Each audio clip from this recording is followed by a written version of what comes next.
Hey there, Jay here. How's it going? So I made these flowers out of soda cans and told everybody it was easy. And now people are asking, how do you do it? So I figured I'll just make a video and tell everybody how to do it. Well, you start with a soda can. I poked a hole right there toward the top. And all you need is scissors to cut this. This is about the thickness of watercolor paper.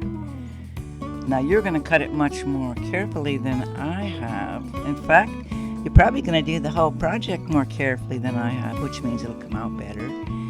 And there's the top, the pop top part. We want to cut that off. We don't want that. We might use it for some other purpose some other day. Okay, now we're going to cut down vertically down the side of the can at about 1 inch intervals. I think I probably did it 1.5 inches. I think it would have been a little better, a little thinner. Of course, you could make it extremely thin and then you just have a little wispy flower. But that's entirely up to you. You're the artist, right? Works better if you can cut all the way down to that little hard rim at the bottom, which I was in too much of a hurry to do, I think. So now we're shredding up this can vertically. I don't think you need to draw a line to do that, but you do what you think you need to do.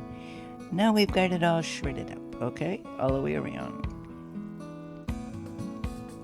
What is this drink? Some kind of orange fizzy water, I believe.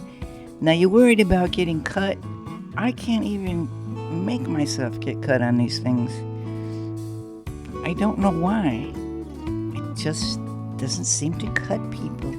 So it's something a kid could do, I believe. Don't sue me if somebody gets cut now. And then we're going to pull them down. Gonna bend them toward the bottom. And pull down, that's a petal, of course. You probably figured that out already. And we're going to do that all the way around. And you're going to see it looks more and more like, oh, what's that scrawny one? That was a mistake. Alright, here we go. Rid of that scrawny one in a minute. So you see what we're doing. We're just bending out petals. Simple, right?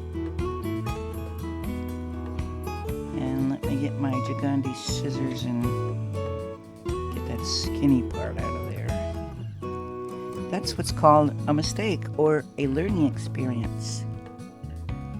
Alright, there we've got petals. And around the inside, what I did is I mixed some coffee grounds with Elmer's glue, let it dry.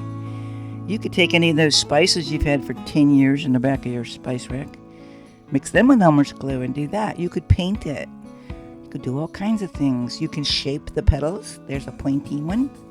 And maybe you could make a round one. Any shape you want.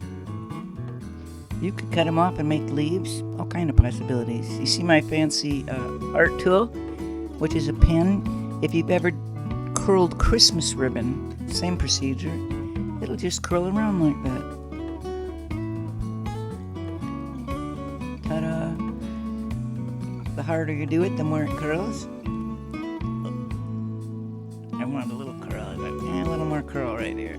So you see what you're going to be doing. You're going to be trimming and then curling your petals. And you've already got your center dried. You could paint these petals. Now let's look at the back. You got your pretty flower, use your imagination. And then I took fairly heavy wire and used epoxy to glue it in there. You might have a good glue that you wouldn't need to use epoxy. See how that's kind of glued in there? And it's very heavy wire. This is the epoxy glue I use. It's UV, and that's my UV light, which is not very expensive and works well. And at the end, you end up with that. That wasn't hard, right? Have a great week. Don't forget to have some fun.